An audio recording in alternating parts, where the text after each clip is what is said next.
to the cloud here.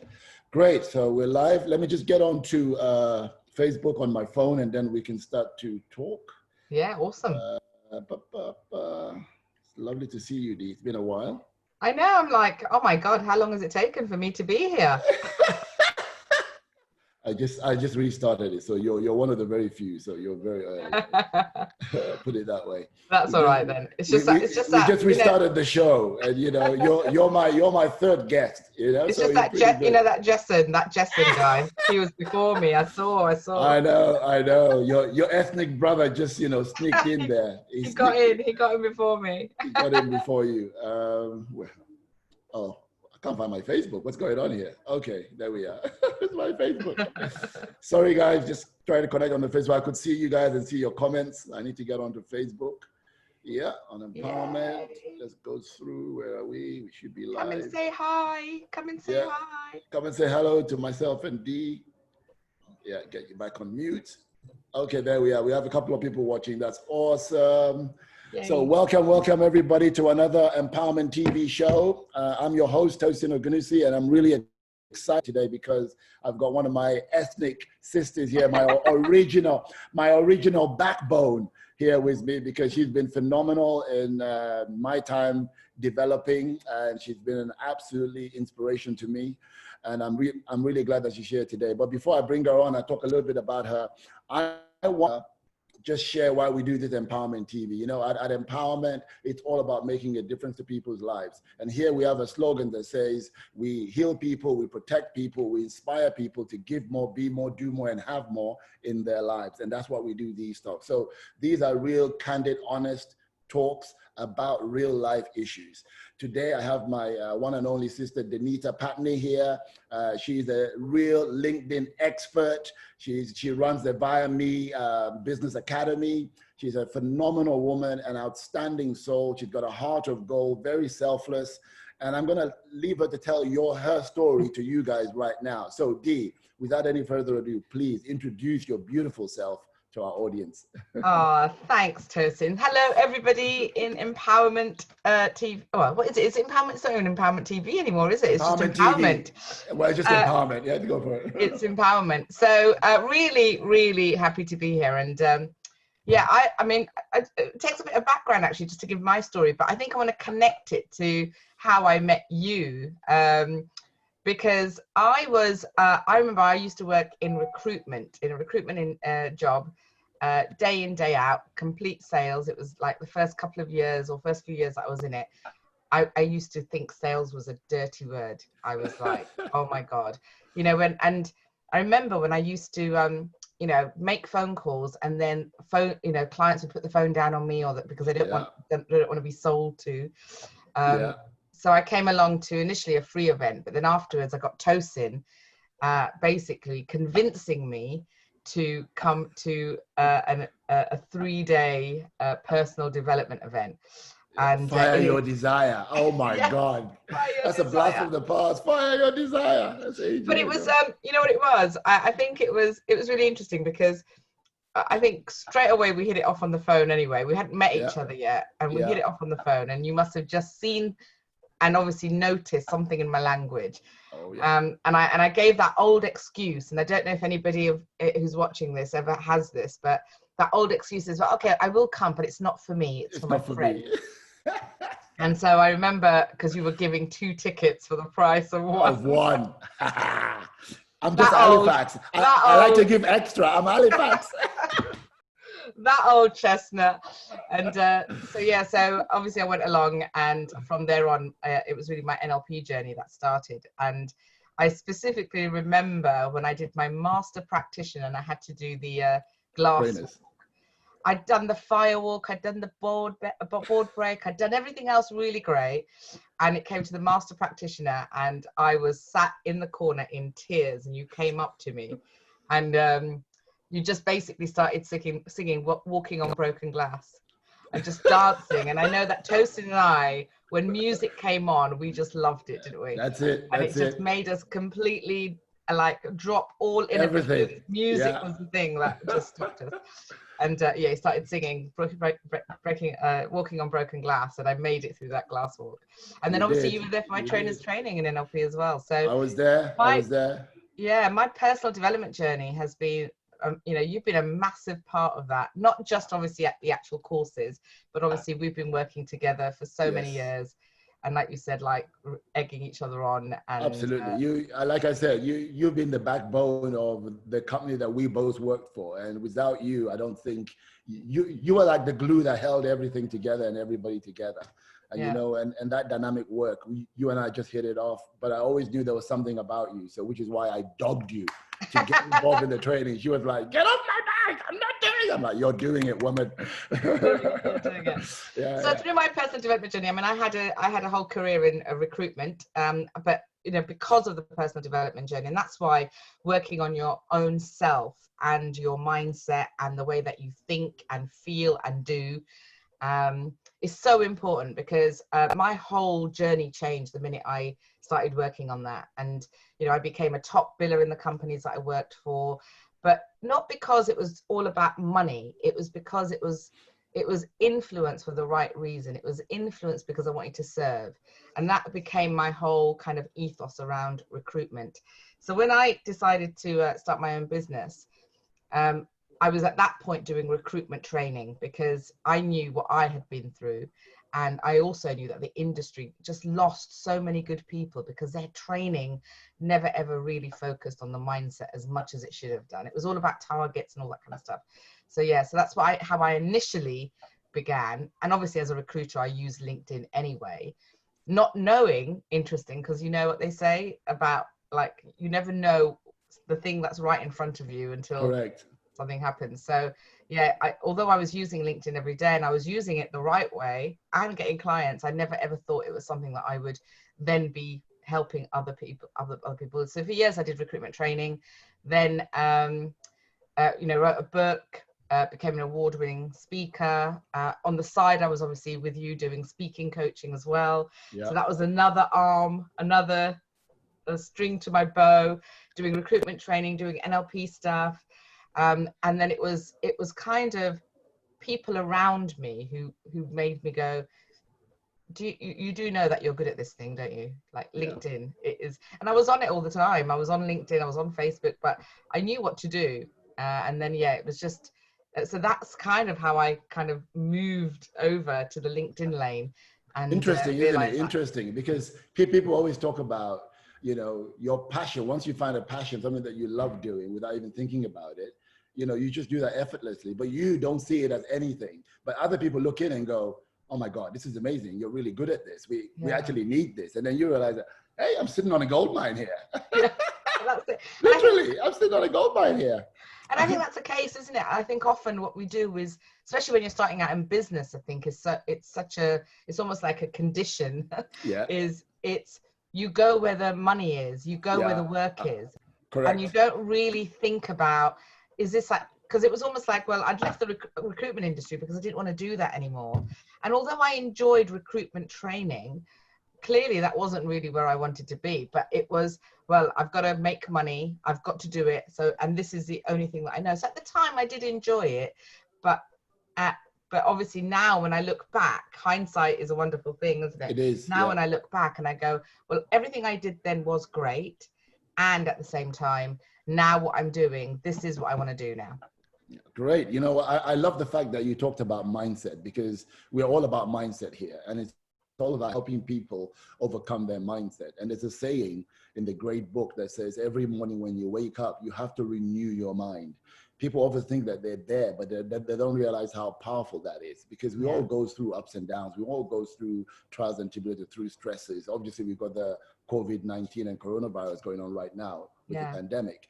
And some people that haven't got that mental toughness or that mental stability are going to struggle big time in this. What do you find that the client that you're working with, what are their biggest obstacles to actually doing this LinkedIn stuff or getting out there on social media? Yeah. So one of the biggest challenges I think that stops people from using LinkedIn in the right way is just their own confidence and fear of being in the limelight, being in the spotlight.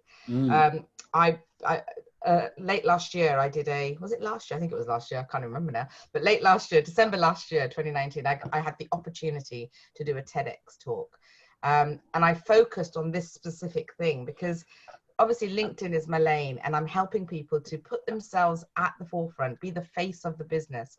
And I remember saying in that TEDx talk, like, anything good that happens to our family, to our partners, to our kids, we brag about that, don't we? Oh my God, my niece has done this, and yes. you know, my brother's really good at this, and my partner's really good at this. We do all of that. But yet when it comes to talking about yourself and talking about your successes, and I don't mean in an egotistic way, I'm talking about in a serving way, that's showing people how brilliant you are and why you should be the one to help them, because that you know that they've got a problem that you can solve. It's just being that face of the business. And I remember doing my workshops, and one part of my workshop is where they have to do a video there and there from their phone and post it on LinkedIn. Like, they have about half an hour to get themselves prepared. They can go anywhere in the venue, but they have to do a 1 to 2 minute video. And that's when well, I don't know if I can swear, but that's when you can. That's when the shit shows up. So that's when the shit shows up, right? This is really a candid discussion, darling. Give it. It is. So that's when the shit shows up. It's all those feelings within that make people go, oh my God, like, I've got to do a video. I've got to be, but you are, you know, out of sight, out of mind. If you are not visible, and it's that visibility that stops people from using LinkedIn properly. Wow. If you are not visible and authentically you, I think that's the other thing. When you can be visible, but if you're trying to be something that you think people want you to be, and I've definitely suffered from this feeling of perfection. Yeah. Tell me about it. Raise hands. So we've all been there. I'm glad you said that, because, hey, Hannah White, hello. We can't get rid of you, Hannah. Hey, you're everywhere. How are you, gorgeous? Nice to see you. If you have any questions, obviously put it there. If you're online, say hello and show us some loves and likes. We really love all of that. And if you have any questions for Dee around what we're talking about the power of LinkedIn, which is really the power of using social media, but specifically LinkedIn, as Dee is a specialist when it comes to LinkedIn itself. Now, we're talking about that mindset, and you're talking about people being afraid to be in the limelight. You know what? I definitely concur with that. And I recognize that in myself. And I would say, to some degree, perhaps I still suffer with that a little bit, you know, because most of the time we are very good at what we do, Dee. But other people sell us better than we sell ourselves sometimes. And a lot of entrepreneurs are out there. So what you're saying is we've got to wake up, because somebody said, I read in, I think it was the quote by Mariana Wilson, which said that it is not our darkness that frightens us, it is our light. You know, we're afraid of that light. We're afraid of being seen in all our awesomeness. Because exactly. Because you see, society makes it that way for us, because we think if we are out there talking about our successes, we're showing off, or we're being egotistical, or, you know, I reckon there is a right way of doing it and a wrong way of doing it, because there are those people that don't have the credibility, don't have the value behind them, but they're the one bragging about they can do this, they can do that, they can do that, over promising and under delivering. And then there we are, you know, we deliver real value, but we're not shouting about it. So there's a paradox there, isn't it? There must be a fine line.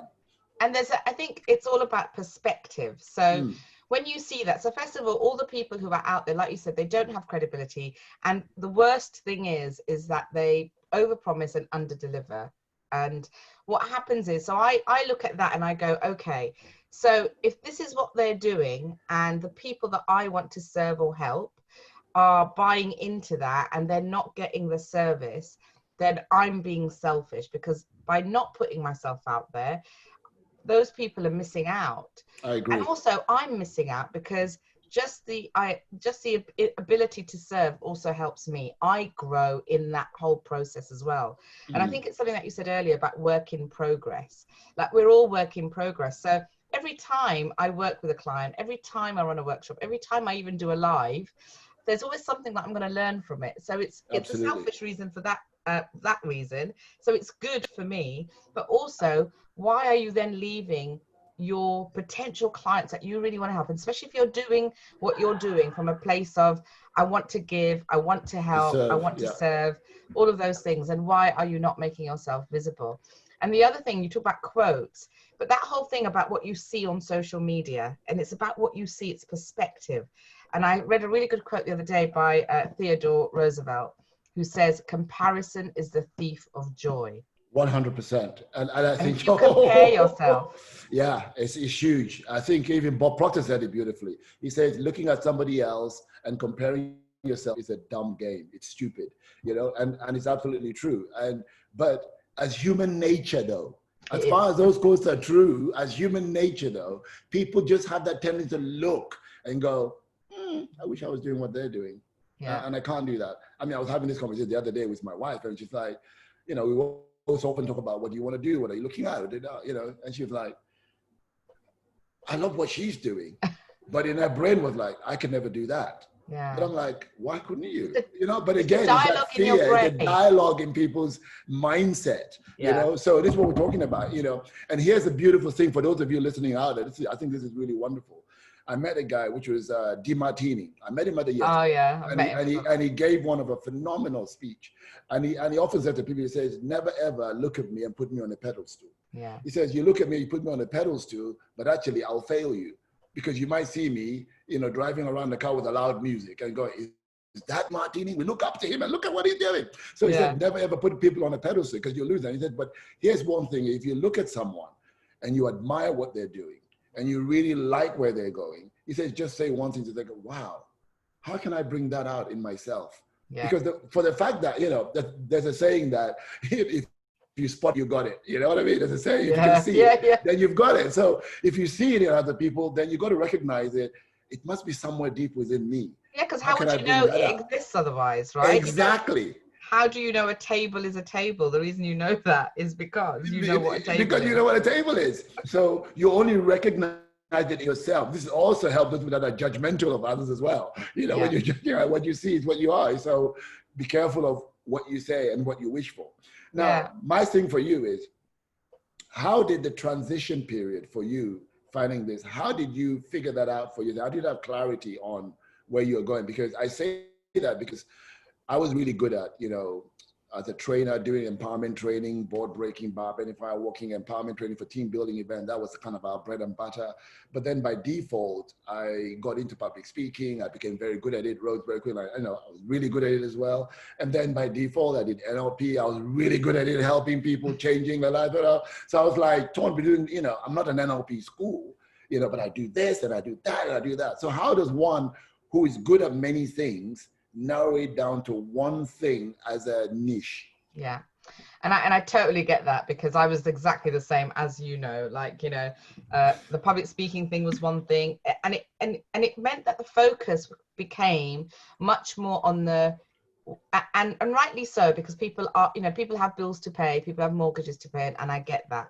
And I remember you once telling me when I started the business originally about how you just don't focus on the cash, don't focus on the money, don't focus on the finances, because otherwise what ends up happening is you focus on what is lacking rather than a focus of abundance. Correct. But one of the things around the niche element was looking at all of those things and going, okay, well, first of all, what is, like, I'm good at all of these things. What is the common thread between all of these? Mm-hmm. So for example, with my public speaking, with my NLP mindset side of things, and with the LinkedIn, the common thread in there was basically being seen as an expert.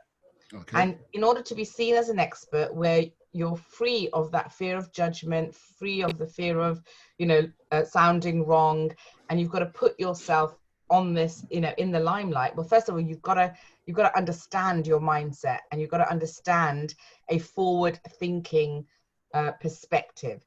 But you've also got to be good at, and it's not about good at public speaking as in you've got to be perfect, but you've got to be able to communicate. And that's ultimately what public speaking is all about. Being able to communicate and influence people.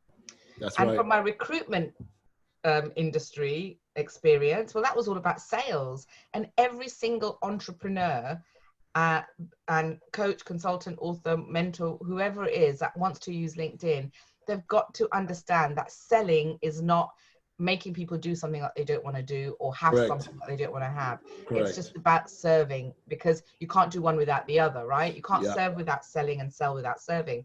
Correct. So I just found that common thread. And then it was about where was there a gap? Okay, I like that. Okay. Because when you identify a gap, well, first of all, you've got to want to do that gap anyway. So make sure it is a passion of yours. But even if it's something that maybe you have a passion for, but you don't know about. So I initially, my early days, when I knew how to use LinkedIn, so I knew it as a user, but that didn't stop me from going to learn more about LinkedIn. Correct. And I was learning it initially for myself. Yeah. And then it was only when I went to a particular one-day course, and we talk about comparison as the thief of joy. I went to this course. They were the only company at the time that was endorsed by LinkedIn to deliver LinkedIn training in the UK. Wow. And I went along, and I sat there, and I was like, you talk about sort of overpromise and underdeliver. So it wasn't quite that bad, but they certainly it wasn't what it said on the tin. Yeah. And I was like, I could do this better. Like, and didn't mean I didn't learn anything, because I always go with an open mind. And even if you take 5% away, it's good. But I went there and I went, oh my God, there is definitely things that are missing here.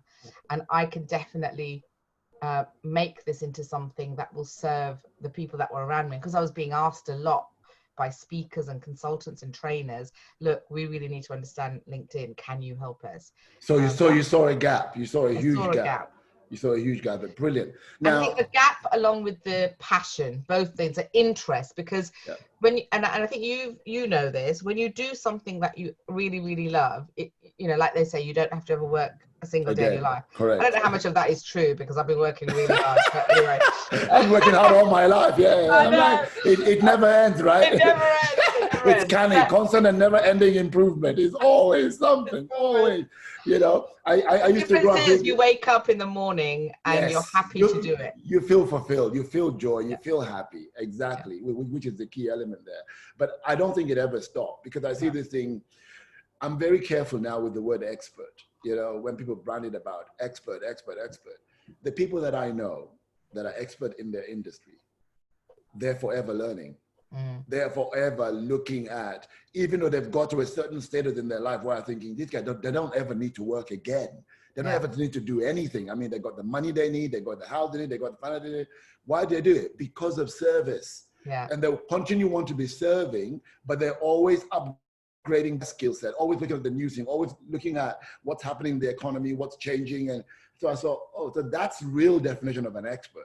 An expert is not somebody that I know this and that's it, And that's it. Expert is somebody who's just constantly learning and evolving. So I don't recognize when some people call themselves expert and they haven't even started, they haven't even had a day or two, they're the expert. So it's quite crazy to hear that. But from your perspective, what does expert mean?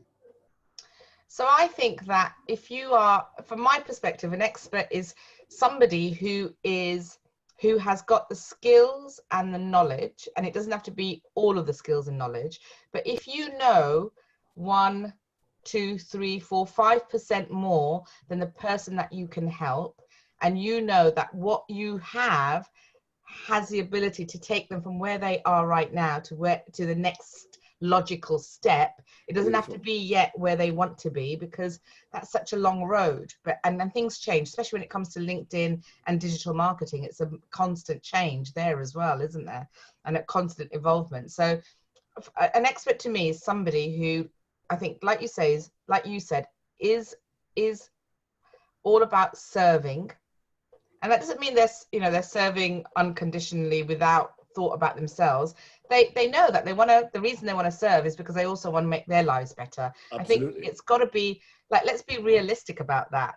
I do this because I also want to make money. Why? Because I want to only work 3 days in the week and spend the rest of the time with my niece. Beautiful. So there are reasons why I want to do it, but I also want to be seen as, and I call it now, the preferred expert of choice. Because are there other LinkedIn trainers? Yes, there are. Yes. And some might be better than me, some might not be as good as me, but I don't worry about that.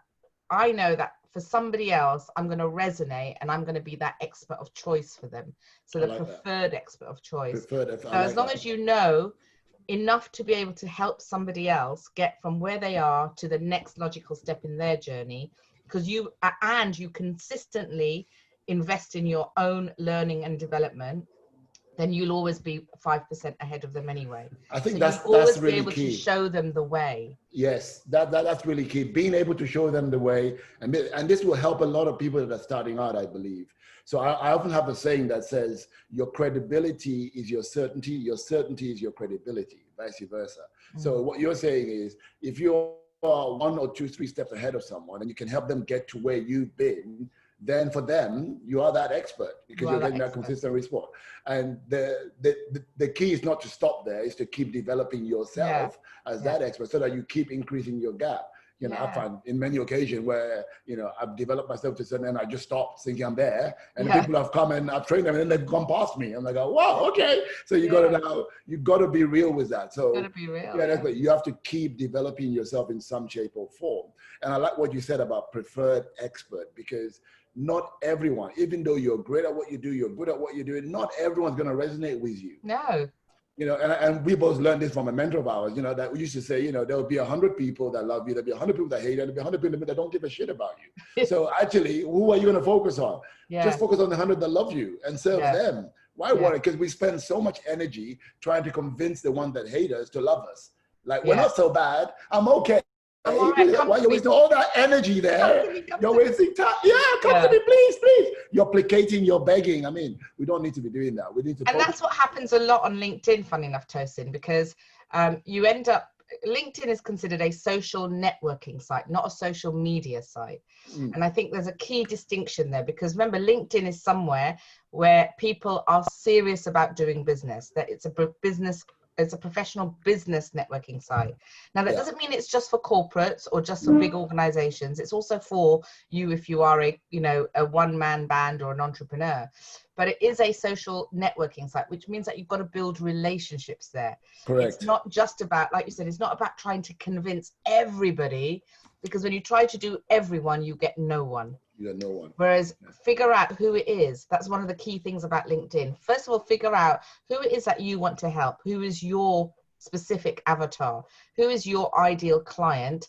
And then go after those people. And the ones who are, and I know Jessen, I think I learned this from Jessen actually, but he always says that, and you don't have to try and sell to them. What you do is you serve so that they want to buy from you. Absolutely, I like that. Okay, so things you're mentioning about avatar, it would be nice for you to talk about your LinkedIn lab. I know I've been privy to that. Thank you so much for that program. I've just started it. So I know that the face of my LinkedIn is going to completely change. I'm working in the background and going through some of those elements that you've created, but I think it's phenomenal. Can you share a little bit about your link lab with our audience? Yeah, sure. So the LinkedIn lab. So what I'll talk about is literally the 6 key ingredients you need to be able to be a great asset, to use LinkedIn as a great asset, a great marketing asset, and help you get yourself out there and be the face of your business. And in the hope that you are going to generate leads and be able to convert them. So the first one is the avatar, which is the one that you're working with now. And the avatar is so key because I don't know if you've ever seen those profiles where first of all, it just looks like a CV, or it doesn't have hardly any information on it. Yeah. But LinkedIn are very, very clever because they have both human algorithm and obviously artificial intelligence algorithms as well. And so they are constantly ensuring that every single profile, if you want to attract a certain type of people, a certain type of person rather, that you are then getting those people because they want you to grow your network. Yeah. But if your profile doesn't speak to the avatar, then the person, and your avatar is your target market, your ideal target client. Correct. If they come across your profile and they don't see anything that speaks to them, then they're just going to move on. And the problem that most people have with their profiles is it speaks too much about the individual, it doesn't speak to their clients or their prospects. So that's the first thing. It's the avatar. Get that right so that you can build a persuasive profile that ultimately has your customer in mind. And that will change a lot of things. Just even getting that right will change a lot of things. Interesting. Yeah. Once you get that right, then you can start to attract. That's the second ingredient. So the first one is avatar, second one is attract. Yeah. And this is all about attracting people to you and your profile, including both your connections and those who aren't, because you are seen as a thought leader. And the only way that you can be seen as a thought leader is by putting your knowledge and know-how out there. And this is that whole mindset piece, isn't it? It's by, you know, putting your opinions out there. If you don't agree with something your industry is doing, say it. Don't be shy. Don't just follow the path of the river. Swim against it if you believe that's the case. When I worked in recruitment, I often put things out about the recruitment industry because I wanted to shake it up. I wanted it to see that it was a time, there was a time for change. Now, whether I did or not, I have no idea. But by putting it out there, maybe somebody somewhere in some place, when actually there's some truth in this. Let me change things in my own agency or whatever. And that's the thing, when you're putting content out there, remember vanity metrics is like, shares and comments, but they're vanity metrics. So that what happens and why people don't then attract who they want on LinkedIn and don't be seen as a thought leader is because the minute that they don't get enough likes, shares or comments, they then give up. So I have no expectations. When I put content out there, I expect 0 likes, 0 comments, and 0 shares. That way, whatever happens, just put it out there. It doesn't matter. And whatever happens, it's a bonus. So if I do get a like, it's a bonus. And second of all, I have no idea whose life I might have touched, though. Correct. And also, if they're really worried about that, they could just boost it. They can just go ahead and boost it if they wanted to. Really worried about it. Just kind of boost it. Just boost it. But, you know, everything that you're putting out there, like voice your opinion, be authentic and challenge the status quo. When you do that, now the other thing, like I said, LinkedIn is a social networking site. So the third ingredient is all about building an affinity, which is all about building rapport. Like it. So when you, it is about building relationships. It's long-term. It's a long-term game. And that's why LinkedIn, bar none, Tosin, is the best for organic reach.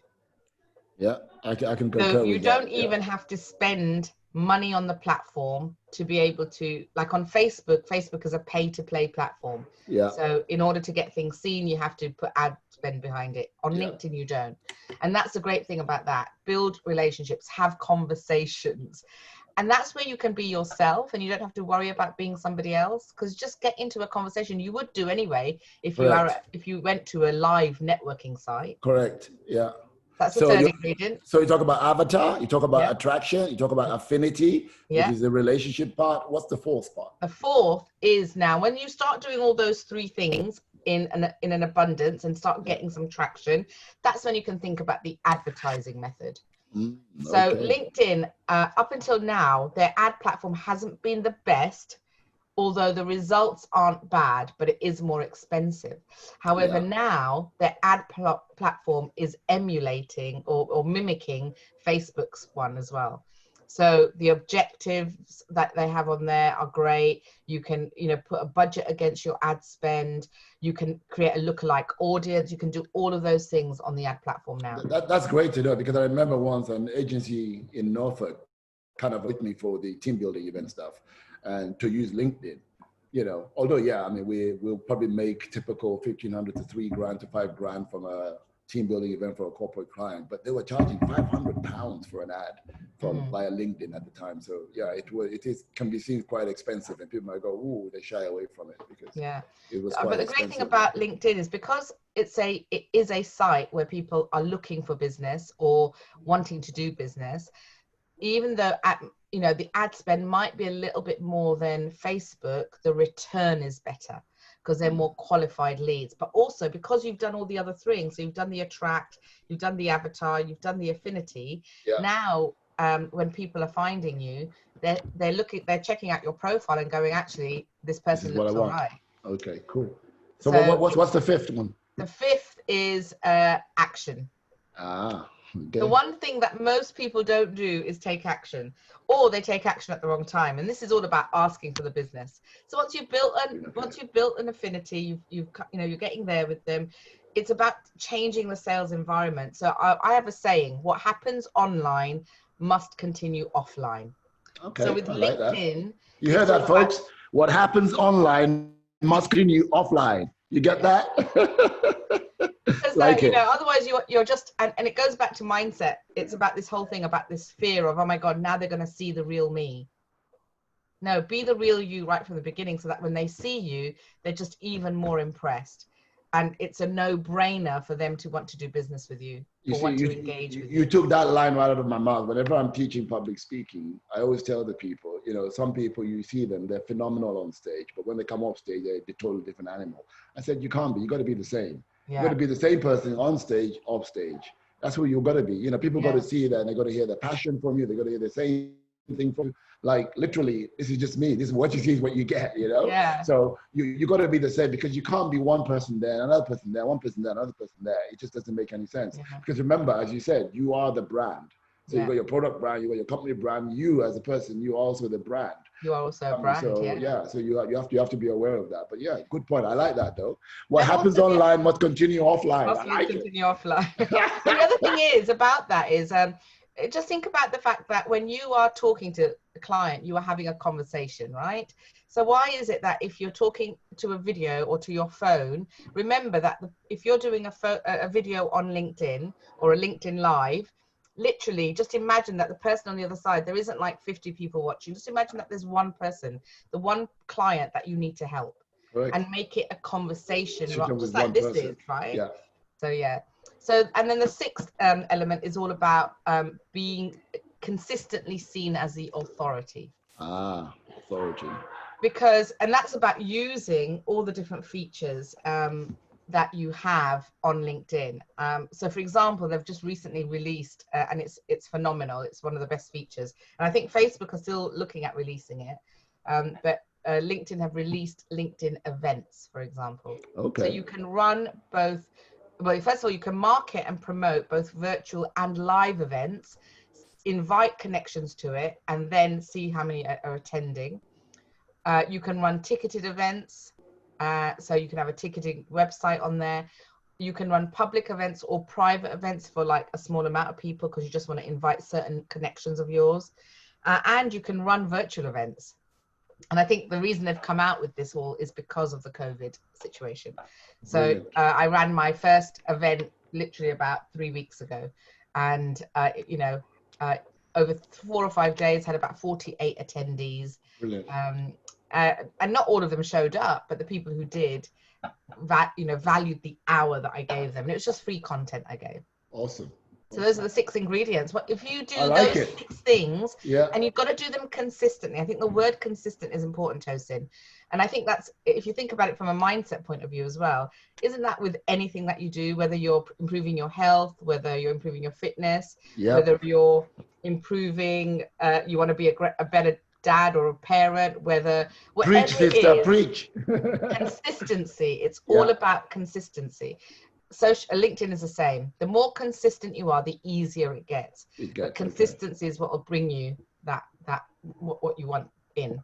So there you have it, folks. You have 6 key ingredients, which is avatar, attract, affinity, advertising, action, and authority. And you have to apply consistency to it. And the greatest line that I'm taking out of today is, what happens online must continue offline. You got that, folks? So we got to constantly be building relationship with these people. And as you said, LinkedIn is by far a business networking platform that we should take advantage of. That is phenomenal. Thank you so much. You know, it's been great. I could talk to you forever, but I know it's my anniversary today, so we've got to keep this a little bit short so I can go and enjoy myself. Yes, of course, because you are you're on a break.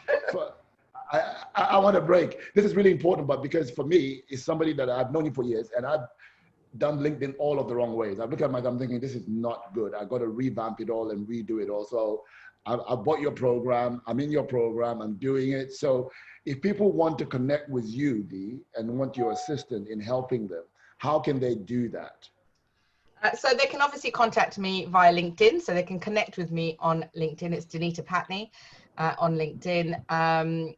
and on my LinkedIn, once you connect with me, if you just put a note, and this is really important, when you send me an invitation, just put a note to say that you saw me on this particular on Empowerment TV. Empowerment TV, yeah. Yeah. So then I know, obviously then I know how you found me as well. So that's really good. So you can connect with me via that.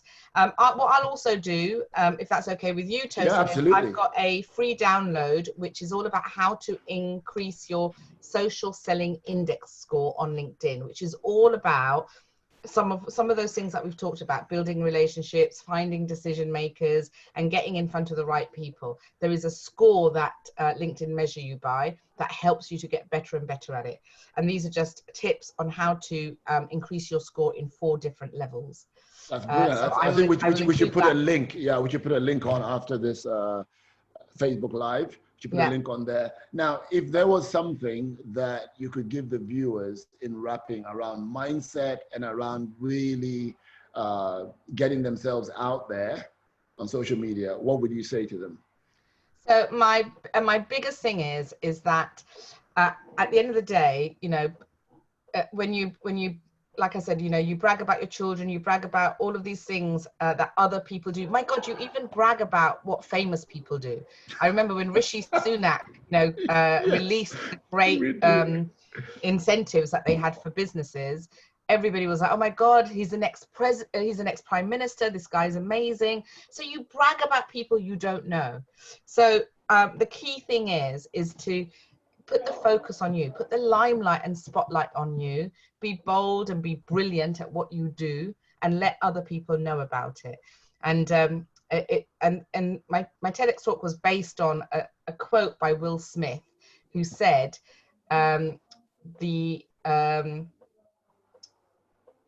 path to mediocrity, or realism, is the path to mediocrity. So stop waiting for things to be realistic and set your ducks in a row and all of those things. Instead, go out there and just put yourself in the limelight. I think I definitely concur with that. We've definitely made that mistake ourselves for many, many years. My thing used to be hiding behind the leaders that used to do things and helping them out without being out there and being seen. And you know that too well. But it's about, actually just sharing your own truth, because I often say some of these leaders, they charge you an arm and a leg and you still pay it. But where we, the real people, deliver you real value and help you make that change, and that real change, we undervalue ourselves. So actually, it is time to wake up. It is time to smell the coffee. It is time to kind of like put yourself out there. At the end of the day, what's the worst thing that can happen to you? Exactly. People say no to you, and that's okay. That's okay. That's okay. Some will say no, and some will say yes. So what? Next, So just get out there. As my sister has said, listen, it's been so lovely sharing with you. Lovely seeing you again. We have to catch up. Yeah, and for sure. Like I said, I always say to all my clients, namaste. The light in me honors the light in you. Keep shining your light on the world. Keep doing what you're doing and keep making a difference. Love you so much. Well, enjoy your break and say hello to the family. I will. All right, honey. Take care. Take care. We'll speak soon. All the best. Bye.